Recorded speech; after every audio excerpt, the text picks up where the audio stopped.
আমাদের এই পাগলের চা খাওয়ার শেষ দৃশ্যটা দেখুন। চা শেষ হওয়ার পরে কিভাবে কাপটা খাচ্ছে উনি।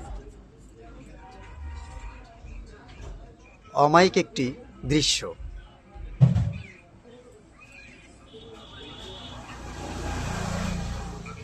ভাবতেও অবাক লাগে এই পাগলটা কতটা ক্ষুধার্ত।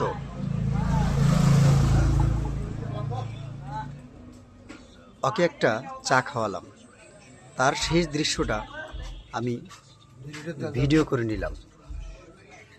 দয়া করে দেখে যাবেন।